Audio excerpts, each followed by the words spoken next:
Hi, my name is Asaad Ali, and this is my 98 740 IL. So what got me into cars?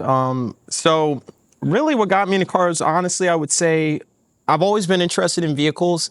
If it had an engine, it rumbled, it moved, that was always something I was interested in. But really it was my father. Growing up, my dad had two Alfa Romeo GTV6s. One of my fondest memories, like I always knew when it was the weekend because he used to keep it a couple blocks down in this little alleyway and in the middle of West Philly. And my mom didn't really cook on the weekends, except for like Saturday, really. During the week, not at all. But every Saturday he would go out and he'd start that car up, and it was loud. I think he had like a super sprint exhaust on it or something, and it would just you could hear it like 3-4 blocks away, and I'd be sleeping and I knew it was the weekend because I'd smell bacon and I would hear that car start up. And I have memories of just bringing tires upstairs. I used to keep all those extra parts in the basement and stuff, and that was always yeah, that just honestly, like that sound, that car, the colors, all of it, it just really, like, I just became obsessed. And the rest is, like, honestly history. Just always, like, if it had four wheels and it moved, I loved it. Movies, everything you can think of. My dad was an avid movie watcher. So, like, I grew up watching, like, a lot of classics, like Gone in 60 Seconds, like the original and the Nicolas Cage one. Fast and the Furious, obviously, like for most people. And then, even some more obscure stuff. Like, there's a lot of good car chase scenes in like like the original Transporter, which this is in. It's in the original Transporter. And then even, for example, like Taxi, all kinds of car movies. Like not the Taxi you're thinking of, different one. But yeah, I just always loved cars. And for me, it started very young, and always had Hot Wheels and various things. So yeah. So my buddy Brandon, my best friend Brandon Hill, shout out to the homie. He has a white 530i. It's a 95 E34. Great car. It's a 5-speed. He's also got another E34. Big BMW guys. I got a lot of friends that have the new Supra. Shout out to Aaron Stackhouse, him and the boys. He's got a Supra. And also my buddy Jake has a 98 Toyota Celsior. So it's right-hand drive. That car is, that thing's amazing. I have a good mix. Like a lot of my friends, we don't all have very specific things. I'm in a car club based out of Phoenixville called the Outrunners. Shout out to Alden. They have everything from 1999 and down. So, we've got a bunch of stuff. Like he's got a 85 Mustang, a 59 Chrysler Newport. We have a 62 Ford Galaxy, as well as a 63 Oldsmobile. And there's just all kinds of cars, MR2s, Mark III Supras, a little bit of everything, Euro, JDM, American Muscle. I'm not partial to any cars, and neither are my friends. We're all into everything, but we have like particular cars that just get our blood moving, if that makes sense. The first car I've had, the first car I actually that was running, we'll say, was I bought a 92 Maxima J30 Maxima off this elderly couple in Ridley. Bought it for $500 off Craigslist. Didn't even get to test drive it. My test drive was driving it home because it was the guy was like 78 years old. I took the train to go buy it, and when I told him I was taking the train, he's like, "You're taking a train to go to buy the car?" I'm like, "Yes, I don't have a car. That's why I'm buying it off you." And he didn't have plates on it. He like ripped the plates off. They had a brand new Lexus in the driveway, and they had this thing since new. And the car was hermetically sealed. It was basically sitting, like kind of rotting away. But listen, $500, $500. I bought it, drove it home. I had that car for like a year and a half, and then I traded it in for $500. So it was a great car. I miss it to this day. I still have parts for it. I actually have, my buddy gave me, because he had an 89, he gave me, that car came with a very rare option. It's a digital gauge cluster with a heads-up display. So it had a special windshield, and it would display the speed on the windshield, kind of like how they do today, but 30-something years ago. I have the cluster still. I never put it in, but I have it now. But yeah, that was my first car that I bought with my money that I owned. Then after that, I had a 98 Sentra SE Limited, And that car I had very briefly because I bought it from a dealership and they lied about the condition. And long story short, I ended up getting my money back. And I shopped around for a couple cars. I only had like, a week or two to find a car. And I ended up buying my first BMW, which, mind you, I'm a JDM guy. I'm a Nissan guy. I like Nissans. I never got into, like, I've always been into Euro because clearly my car I got introduced to was an Alfa Romeo, but I just always thought it was out of my price range. It was expensive. It would be temperamental. It wasn't a thing. So I never saw it. But the last car I looked at 5. And this was the last car that I looked at. It was a 94 E34 525i. And I remember because I went to go buy it. And me and the guy, Alex Ruddy, shout out. I bought the car from him. But before I bought it, we just talked about cars. Like, and we like literally like 40 minutes go by and he's like, oh, wait, you're here to buy, you're here to look at the car, test drive it. And the moment I drove it, I just fell in love with it. I'm like, I'm buying this car. I'm buying it. So I bought it. I had it for a while and then it got totaled. Some woman hit me on the way to work and it got totaled and I tried to save it, but it just wasn't worth it. Took that money and I bought my E39 525i. Same color, Oxford Grunt. It's God's color. Okay. It's a great color. It's dark green. And when you polish it really nice, it looks like almost black. Like at night. Like people would ask me, oh, is your car black? So I would show pictures like, no, it's green. Black, tan interior with the wood trim. Beautiful car. Water pump went on that car like 4 years later, but I got my use out of it. I had 118,000 miles on it when I bought it. And when I got rid of it, it had 168,000 miles. So I put some miles on it for sure. And finally, water pump went. Then the next car that I bought after that, I bought a 95 E320 Mercedes, $2,500. Nice car, good condition for what it was, but it needed like $9,000 worth of suspension work because the previous owner, they just did tires and oil for like 30 years.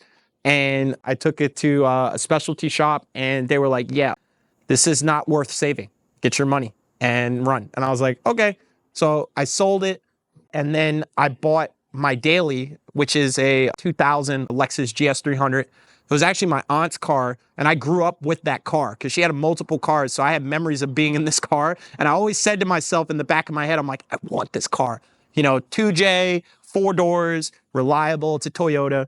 And I said, I gotta get this car. So I ended up buying it off my aunt. Now, this car spent like 90% of its life down south, so it has no rust on it anywhere. Very reliable, solid car. And then that's my daily. So it's funny because like I feel like, in life, you never really plan some things. They just kind of like happen. A lot of stuff, especially with my cars, is insane process. Like nothing is ever normal. Like I never just, I want this car and I'm gonna go buy it. It's always some crazy adventure as to me getting a vehicle. And I kind of like that. It's very stressful, would not recommend. You should plan things. Don't just do things willy-nilly, take it from me. But it's always interesting. After my E39, I really wanted another BMW, but like money-wise, it wasn't in the cards for me. So the GS was a good car, but I always wanted another BMW. I wanted another E34, but the prices are all over the place. And, it's funny, I was vicariously living through Brandon, my homie, because he has the same colorway as I did from my E34, but his is a 95. But I always joked around with him. I'm like, hey, that's my car. So when you go to sell it, I get first dibs. So like, take care of my car. But I was always shopping around. I'm always on Marketplace. And again, I was on my way to work and this woman hit me while I was driving my GS and she totaled her car. Totaled. But, the GS just shook it off. But she damaged my bumper and my taillight. And I was like, all right, great. And, I went through her insurance and it was her fault. So they cut me a check. Now I bought that car for $2,500 and they valued it at like 66. So they cut me a check for like $3K. And I was like, why is it $3K? It's not going to cost $3K to fix this car. So I looked at the estimate and 90% of it was paint and labor. I'm like, the paint's not that bad. The bumper's not really damaged. The brake lights are dicked. So I'm like, I need new brake lights, but that's not going to cost a lot of money. So I said, what should I do? I said, I'd be a fool to spend $3K on this car fixing this. Like, it's not worth it. So I decided, I'm like, maybe maybe it's time to peruse marketplace. It's like that meme where it's just like, so you got $25. What are you going to do now? Not for long. I make bad financial decisions. So I went on marketplace, looked around, and I always wanted an E38. But again, the market is all over the place because there's no in between. They're either completely dicked and sitting in someone's driveway, rotting away, have like a bad motor, bad transmission, or it's a museum piece and people still want too much money. But so I'm looking, I always do research, whatever I do, but I spent a lot of time looking and I found this one and the price was decent. It had a lot of pictures, but what really made me want to go look at it was the guy that posted it had another one in the background. You don't casually own these cars. If you have multiple, that means that one's a parts car and one's meant to stay on the road. So, but he was in East Stroudsburg. It was like 2 hours away. So me and a buddy of mine, my buddy Tyler and his girlfriend Sky, shout out to them. They drove out with me to go look at it. And I bought it off of these two Croatian guys. Absolute nuts, the two of them, but really cool dudes. Guy was super honest about it. He didn't want too much money. He's just like, hey, it's taking up space. My wife wants me to get rid of it. My girls don't like it being in the car because they say it smells. It's got BMW smell. Old BMW smell like crayons and like old leather. I love it. If I could get a cologne of that, I would wear it. Would I get women? Probably not. But listen, it's the smell. If you smell an old BMW, it's got that old European smell. It's like better than new car smell. So I'm like, all right, I guess that's it. She started it up. We drove it. It drove quiet, smooth, and this car had been sitting he had it for 2 years. He only put about 2,000 miles on it in the 2 years that he had it. And it was inspected, good to go. So I was like, okay, well, let's see what we can do. But I thought about it. That's why I brought my friend. Listen, if you're going to make bad financial decisions, bring somebody else with you, okay? You have to bring somebody else with you because if not, I probably wouldn't even be sitting here. I'd be in the poorhouse. So I told him, I'm like, hey, listen, should I buy this car? He's like, I think you should buy it. And I'm like, that's not why I brought you. You're supposed to tell me no. You're supposed to talk me out of it. But he was like, no, I think it's a good car. I think you should get it. So I sat on it for a little bit and I realized, I'm like, you know what? Now's my chance. So I messaged the guy. I said, you wanted 36? I asked for 3.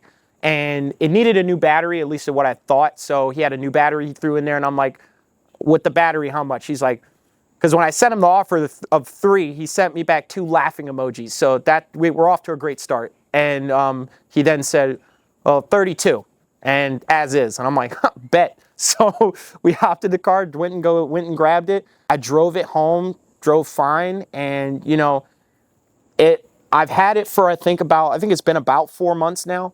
Or has it been 4 months? I don't even know. See, when you love a car so much and you enjoy it, you don't even know how long you've had it. It feels like I've had it for years, but everything works. All the electronics work, which is rare for these cars.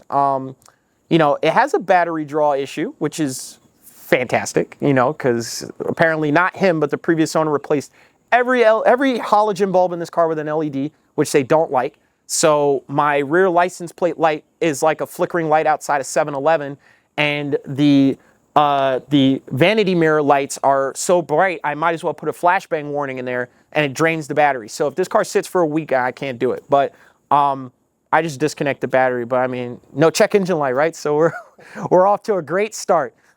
Really, I wanted a pre-facelift because these cars there's 2 types, right? You have the facelift and the pre-facelift. The facelift is the one that has all the problems: plastic timing chain guide, Vanos, the Tiptronic transmissions, which fail. Like, those are the ones that give the E38 like bad reputation. But if you take care of these cars, they last a long time.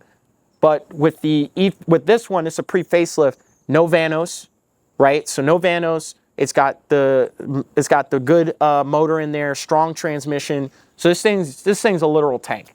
So I don't even think I've changed the oil on it yet. So probably should, but I didn't. So listen, I never said I was smart, okay? I never said I was smart. I like cars. I think we all can agree. If you like cars, you're smart, but also not smart. So I think with this car, I really like how comfortable it is, how it drives.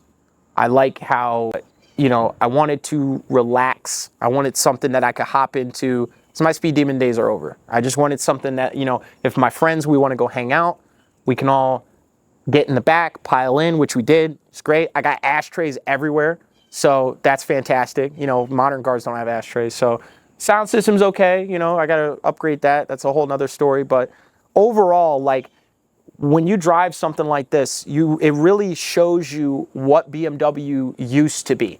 Like, people don't own these cars anymore as long. Like, this car's almost 30 years old.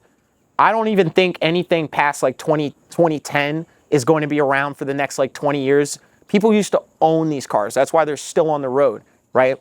So it's like when you get into it and you drive it, you understand, it clicks. So yeah, I'm really happy with it. I love it. I hope to keep it for as long as possible, but you know, with old cars, you know, things happen, you know, here and there. But yeah, I'm overall, I'm very pleased with it. So what have I done to the car? Basic maintenance. When you own these cars, it's like you have to there's a list of things that have to be addressed. So for anybody who's looking to buy a BMW that is older than they are or the same age, heed my warning, okay? Because I've owned a few of them and I can say this with confidence. There's a handful of things you need to do to these cars to make sure that they last a long time. Key thing being the cooling system. These cars run very hot. The cooling system is super important. That means expansion tank, radiator, thermostat, water pump, all these things, they need to be replaced. Have I done it to this car? No. Done it in the past though. The only thing I've replaced so far is the belts, and that's about it. And then some small cosmetic things inside, some creature comfort stuff.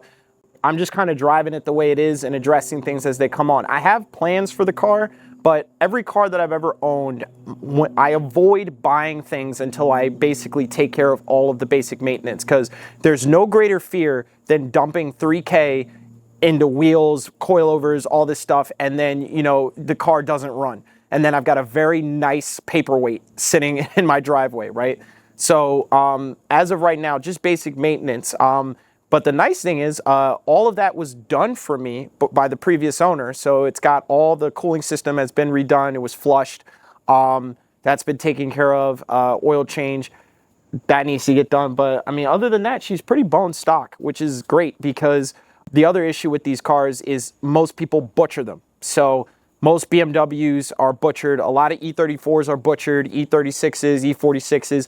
So to find a bone stock car is very rare. So I think the only thing the previous owner did, well, actually, now that I think about it, the only thing it has on it that's technically a mod is they replaced the intake manifold or the intake piping with this like Cosmo Racing pipe, which is essentially a hot air intake, because it just goes right down into the bumper, but it doesn't really like pull air from anywhere, because the stock airbox pulls air from the from a vent that is down in the bumper, and it's a channel and it goes up in it. So I just have a hot air intake on there right now, but I didn't do that, so you can't be mad at me about it. So, and then I replaced the grills with the chrome ones, like the factory ones, because for some reason this car has a lot of bits from the facelift, like the tail lights and all that, which are which are not aftermarket. They're different. And then he had the facelift grills on them, which in my opinion look kind of hideous because they're large and they kind of stick out. So I put the factory ones back on there so it would be more uniform. I like them better because the kidneys are recessed. Other than that, yeah, I mean, oh, you know, I added stickers. So technically I added 2 stickers, and so each of those give me 100 horsepower. So right now, if you own a Hellcat, do not cross me in traffic. I will send you to Gapplebee's, 100%, 2 for 20, right? So yeah, those are the mods. So my future plans with the car. So assuming it survives, JK, I do have plans for it. The first thing I do want to do is I want to do a muffler delete, just because this car is very quiet and I do not like my neighbors very much, and I want them to suffer, JK. I do want to do a muffler delete. The difficulty with this car, though, is there is no in-between when it comes to exhaust setups. It's like if you do a muffler delete, it tends to be a little bit too quiet sometimes. You can't straight pipe these cars because it's the 4.4 liter in here, and if you straight pipe it, it is obnoxiously loud to the point that like it's unbearable. but also doing like a full exhaust is a lot of money. And, you know, this car isn't built to really go fast. So it's kind of like, why? So you're really doing it for the sound, which granted, you do that and they sound amazing. So, but I want to start with a muffler delete just to see what happens. You know, give it a little bit of rumble because the M62 sounds great. BMW V8s, especially the older ones, sound really, really nice when you do the right type of exhaust to it.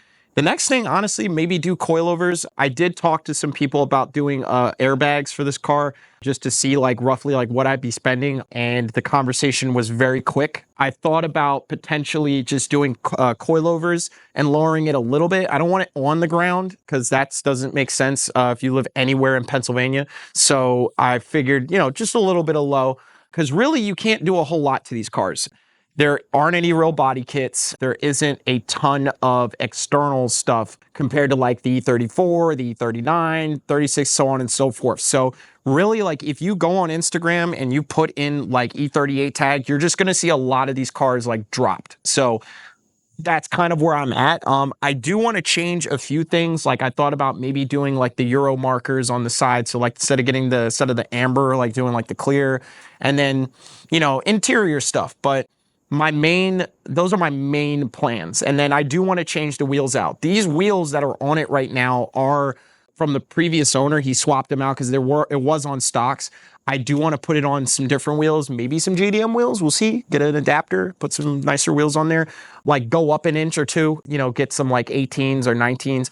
There are people that run 20s on these, and that is a thing. It can be done, but it doesn't look good unless you lower the car. So I kind of want to go different with the wheels because common with these are, you know, there's a lot of different BMW wheels you could put on these, but I just want to I like being different. I like doing things outside the box. So we'll see where that takes me because, you know, adapters do exist. So we'll see what that brings. And then other than that, you know, I mean, granted, like, you know, I feel like the car's fine the way it is. I don't need to do a whole lot of crazy stuff. And if I do want to do something crazy, I'll just get another one and go complete balls to the wall. And then I don't have to worry about it. So the plate, why do I have this plate? So this is a Russian plate. And I'm 99% sure I am the only person that I've seen so far that has a Russian plate. Now you might think to yourself, why Russian, right? So it's funny when we think of German cars, right? We think of BMWs, Mercedes. We think that the Germans, they love BMWs, the German car. It's Bavaria, right? Bavarian Motorworks. It's type BMW or whatever, right?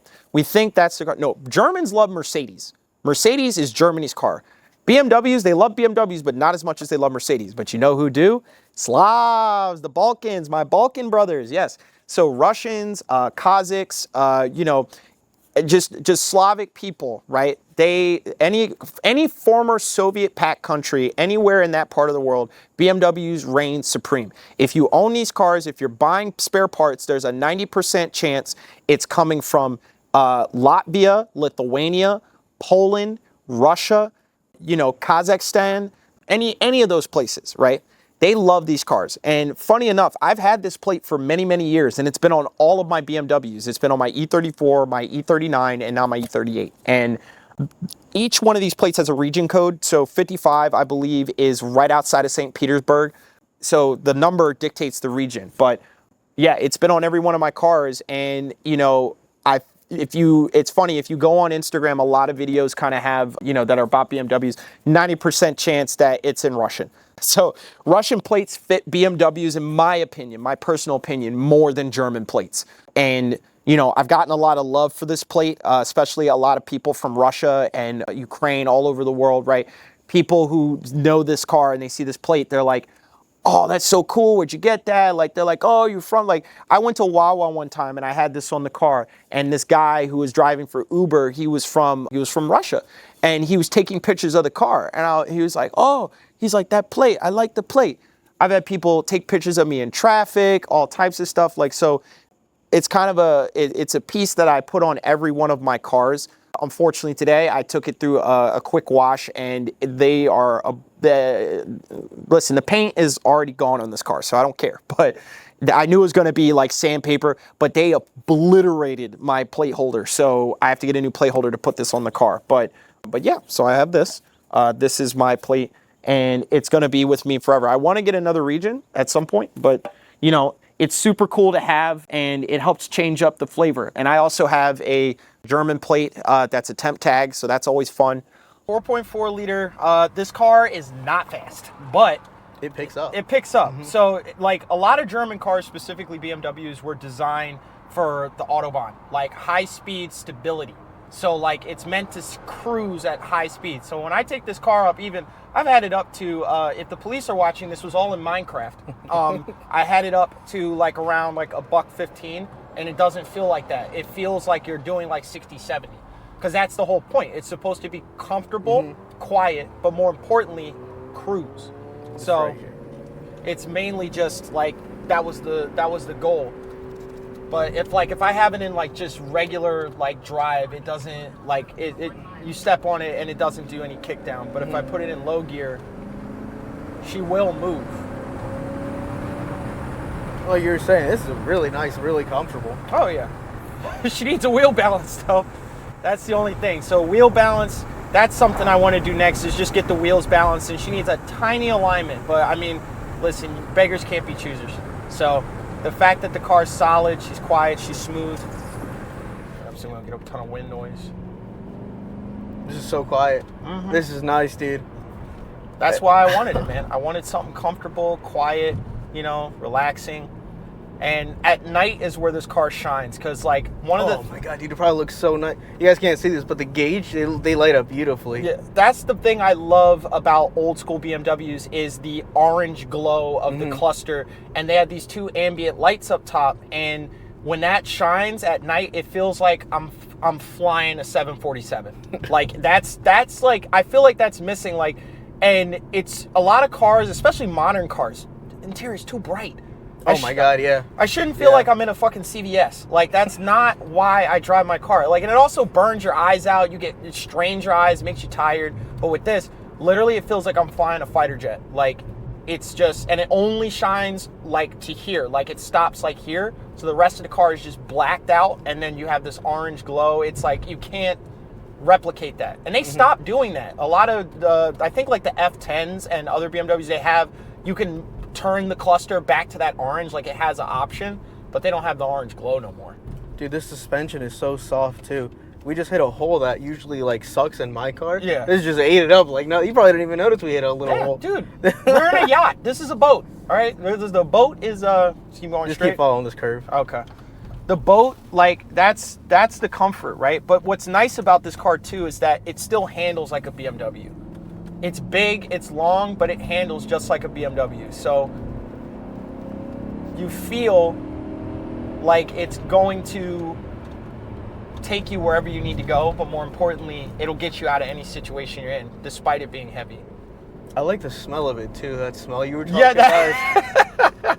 I didn't really understand it, and now I'm sitting here, I'm like, this smells nice. I also put this little air freshener, but it doesn't do a whole lot. Like, it's just to kind of, like, you know, because it's, what's funny is when I bought this car, the car was sitting for a bit in the previous owner's lot, and he had a for sale sign in the window that he taped on the inside. When he took it out, it left tape residue, so it was just like a giant box like on the windscreen, and I had to drive with that home. So I just drove with a giant hit marker like on my windshield, and it came off. I just took some goof off and a razor and scraped it, but the car had been sitting sealed, so it was rich with smells when I first opened it. But once you smell that smelly smell, you don't want anything else. It just, like... How long was the car sitting before you picked it up, do you know? Not long, because he had a couple vehicles, the guy I bought it off of. He had like a new F-150, but it had like some AC condenser recall, and he was told by the dealership that it was on back order. So he actually got this car inspected and ready, because he was going to daily this car until his truck was ready. But then they got the parts somehow, and then he didn't need it. He didn't need to drive this car. So he drove it a little bit, but before that, like I said, he only put 2,000 miles on it in the 2 years that he had it. So it really didn't see a whole lot of action. That's nothing. Yeah, that's driving it to the grocery store and back on a weekend. Exactly. The one nice thing too is that this car also, it sat on gravel, so it did not, it wasn't like in a grass, like in the middle of a field or something. So underside, the underside's clean. There's no rust, major rust on this car. It's got like, you know, like some typical BMW. Typical, yeah, like it's all surface stuff. But like that was what sold me, because the rockers are clean and all the plastic is still under there too. So like all of the plastic guards for like the engine, everything, the drip pan, all of it's there. So it hasn't, like, nothing is like super exposed. Everything's clean. You can even still see the BMW sticker and logo on the suspension, like the stampings and everything. So everything's in here. This car was pretty well taken care of, like, for the most part. And one thing people don't understand about older BMWs is that low mileage isn't always a good thing. These cars want to be driven. They need to be driven. Like, listen, these cars were designed by some autistic German scientist with a protractor and a calculator and a really insane attention to detail. Everything is within like 1,000th of a millimeter. So just like when it heats up and it expands, you know, and it contracts and all that good stuff, the oils need to, they will leak out. When these cars sit, that's where the leaks start happening. You need to drive these cars. They need to be driven. They need to be exercised, right? So also, too, with low mileage, there are certain major service intervals that have to happen with these cars that basically, if you don't take care of that, right, if the previous owner didn't do it, you're going to be stuck with it. So, and unlike Toyotas where you can, and Hondas and other cars where you can skip like a lot of shit and just drive the car, and maybe it'll make it, maybe it won't, but more often than not, it'll be fine. You're going to make a left at this light. These cars don't survive. You got to do the maintenance. So if a car has, because in Europe, people have these cars with 300, 400,000 miles on them. They drive them into the ground, and the only way they do that is by actually doing the scheduled maintenance and taking care of them. So my mechanic used to say, you know, BMWs aren't unreliable, their owners are. So it's like, if you take care of these cars, they last a long time. All the BMWs I've owned, I've never been stranded. I've never like had to, you know, like cut off on me or anything like that. The only time it was on a tow truck was because I wanted it there. Like, I think honestly, the only time one like quote unquote broke down was my E39 when the water pump went. But that was after I put like almost 60 something thousand miles on it and drove it all over God's green earth. So like, I've driven it out of state. I drove it, you know, down south. I drove it up here. Like I drove that car to Pittsburgh and back twice. Now, this car, have you ever taken it out on any like long trips, or has it mostly been local driving? One long trip, and that was to visit a friend of mine in York. So that's like a 2-hour drive. Okay. And then the drive coming home when I bought it, that was like, because it was in East Stroudsburg, so that's like a 2.5-hour drive. So that was like bringing it home was the first long trip. Damn, that's a speed bump and a half. So unfortunately, you cannot put aftermarket amps in these cars. Well, because the electronics just can't handle it, or? Well, it's just like unfortunately, the amp that's in here, the stock setup, I'll say this, you just got to replace like all the speakers, and you have to replace everything. So a lot of people just put in, they put in new old stock amps and stuff. Really just clean Jetta. Damn, that is nice. That? He's a little low. Yeah. Kind of on the monster truck vibes right now. Oh, and that what? What is going on here? Huh. Wait, can I turn around in here? This is just a parking lot. I guess you can pull this as a U-turn. Oh, okay, there you go. My brain knew something. My brain was on pretty much if you want. Is that like a bike rental thing? That's weird, dude. What is this neighborhood? He said, "What is this neighborhood?" Ooh, I forgot. She doesn't like reverser. No, she does. It's just I forgot. I have to put it like I didn't have my foot on the brake, so it's like it's got a lockout. So it keeps you from like accidentally hitting it. So pretty much, if you want to put like a new audio setup in this, you got to replace everything. Yeah, if you want to go through the hassle. But a lot of people they just replace the factory unit. And what sucks too is that if you do, you can't just take any BMW amp. So all the BMW amps, they're coded to each car, but more importantly, the type of car. So if I want to, so for instance, the amp that's in here is for a 740iL. Because it takes into account the internal space inside the car. Meaning that, like, if I put in one from a 740i, it's not going to work because it's smaller on the inside versus putting in one for the IL. So I have to find a amp with DSP for 740IL, and specifically for, you know, a E38. So in order for it to work. So not work as in it's not going to sound, or not work like it's just it not won't. going to. It won't recognize the radio. So it'll straight up just like nothing. No, You not can't hear work. nothing. Yeah, it won't work. Wow. Yeah. Dude. So, but the radio, like surprisingly, everything, like, you know, the amps, they go bad over time. Mm-hmm. So it takes a minute, but usually. Oh, there's a Miata. Oh, why? That thing is clean. That is nice, and it's not clapped out, which is a rarity. And we're making a left, right? Yeah. Sorry, I get distracted really easily. Nah, you're good, man. We're all like that. We're all car guys. It's like, so anyways, I was like, ooh. It's like, what was that? That guy looked young too. Good for him. Absolutely. But yeah, this is like, the radio and everything works. Like the back speakers, like, because of the amp, they're starting to go. But like, I still have good audio. Like, it works fine. So it's on the back burner because I still have, you know, everything. But like, you can change like the, if I turn it on.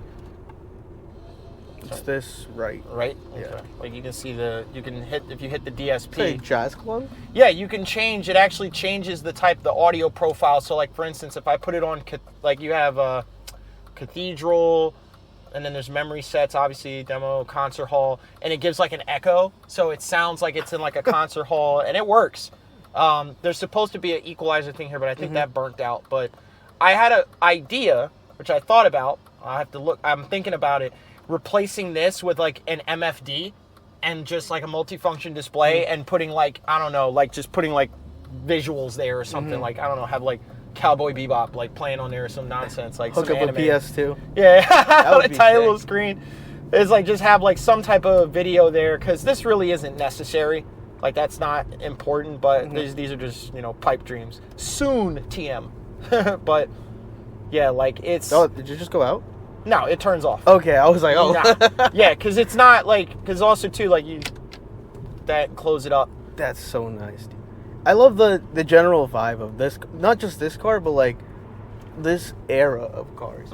Like, I'm sitting here and it reminds me a lot of, if you saw the video they did with Liam and his Yeah. LS400, it's just comfortable, you know, it's this nice little, what's that? Oh, I just locked the doors. They were open. I agree. 100%. Like, It's simple, no big screen, the gauge cluster looks amazing. Like you were saying, this thing's probably a vibe at night. Like, I can't imagine that. This Windows was, down, 2 a.m. oh yeah, this was when luxury meant something. Same thing with the LS. Back when you bought a luxury car, it meant something, right? Nowadays, luxury is like everything's a screen and you're paying $70K. Yeah, there's no screen. I can't remember who it was. I think it was Doug DeMuro or somebody was saying that, like, for instance, like the E39, like 2000 to 2003 luxury vehicles, or just cars in general, are going to become the new, like, craze, because it's the perfect trifecta. It's old enough that you still get all the classic feel of, like, it's still a car, right? You get the clout for it. You know? Yeah, that, but it's like you have this, like, you know, analog feel, like, because this car's not fly-by-wire, like, this isn't, or drive-by-wire. This is like, I have actual cable, but in the facelift they put it drive-by-wire for the throttle. But I have cable-driven. It's rack and pinion, right? Or actually, no, I think this one has a steering box. I might be mistaken, steering box, but still, analog steering. You have cable-driven throttle. It's comfortable, quiet. There's enough technology to where it's livable. Like, you're not driving a car. Like, for instance, I've got 7-way adjustable seats, heated seats, AC, all that stuff, radio, but they're buttons. That's not a screen. Like, it's not a screen. I'm not pushing a touch screen. They're buttons. You can feel it, know where it's at, hit the button, not even have to look down. Everything's very I get what you tactile. mean, yeah. And I think my autism likes it, because when I press the button, it makes a noise. Like, everything goes click, click, click. I think BMWs especially, they hold their value so well in this era. Like, I was looking at an M5 Yeah. of like the 90s, $30K they still go for. I think it was an E39. E39 M5, 30K. For 30K, that's a 30K. steal. They're going for That's a way steal? more money. Yes, Jesus. the one just sold on Bring a Trailer.